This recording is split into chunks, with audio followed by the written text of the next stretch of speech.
Thomas the Tank Engine was a little blue engine who always tried to be really useful. He and all his friends lived on the island of Sodor. Life on the island of Sodor was very peaceful and happy, but on this beautiful island where trains could talk and the railroad was really reliable and right on time, trouble was brewing. Sir Topham Hatt, the railroad director, was going on a vacation.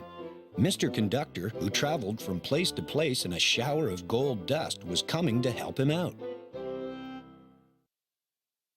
"I have to go and meet Mr. Conductor," Thomas said. "He's going to take care of us while Sir Topham Hatt is away." "I think we can take care of ourselves," huffed Gordon.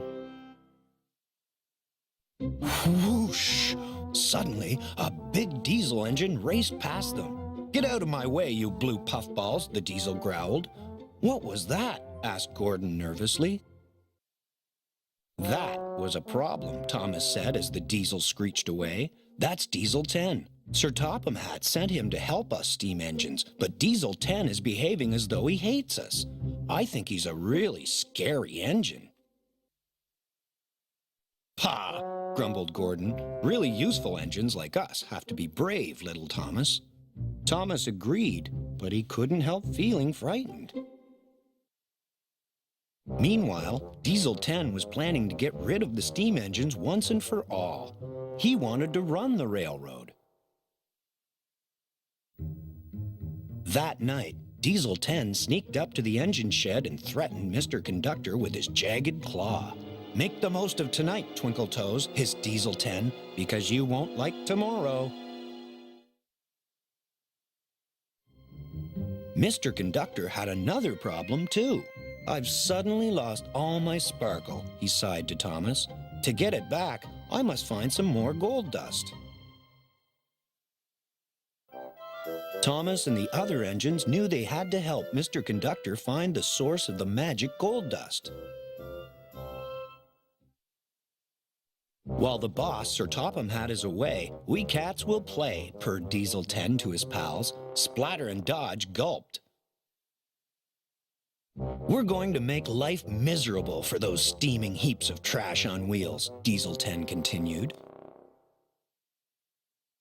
"This island doesn't need them. It needs diesels. There's no use for steam engines these days. They're history." "But what about Mr. Conductor?" asked Splatter. "Isn't he going to stop us?" Dodge asked. "Mr. Conductor needs his magic gold dust to keep an eye on us," snickered Diesel 10, "and I know he can't, because he's just run out." A door opened on Diesel 10's cab roof, and out came his huge metal claw. "I'll take care of all of them with this," said Diesel 10. He lifted his claw high above them, but then it dropped and hit him on the head. "I don't think he meant to do that," Splatter and Dodge said to each other. Little did the Diesels know that Toby the tram engine had overheard their plans. Toby told the other engines. Then he followed the Diesels to see what they were going to do next. The Diesels were plotting to destroy the magic buffers that led to Mr. Conductor's magic railroad. "We don't know where the entrance to the magic railroad is, and we don't know which are the right buffers to destroy," said Diesel 10 to Splatter and Dodge, "so we'll have to destroy all of them."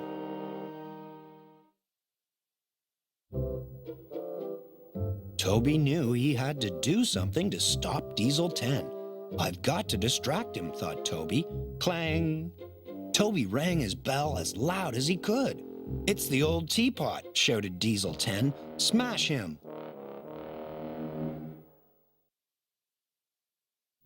Diesel 10 tried to catch Toby with his claw, but he knocked over a pile of scrap right onto his own tracks. Diesel 10's path was blocked. "Boss, did you mean to do that?" asked Splatter and Dodge. Diesel 10 growled. "I always mean what I do." Diesel 10 was mad when he found out that Thomas had traveled the magic railroad to bring back Lady the Golden Engine. Lady was the source of the magic gold dust. She could help Mr. Conductor foil Diesel 10's plans. Diesel 10 chased Lady, but Thomas raced between them. All three engines headed towards a dangerous old viaduct. Lady crossed the old viaduct. Stones began to fall. When Thomas crossed the viaduct, more stones fell, and a big gap appeared in the track. Thomas jumped the gap just in time. But Diesel 10 couldn't stop, and he tumbled far below onto a barge filled with sludge. Lady was safe, and there would always be plenty of gold dust. "You're a really useful engine," Gordon told Thomas.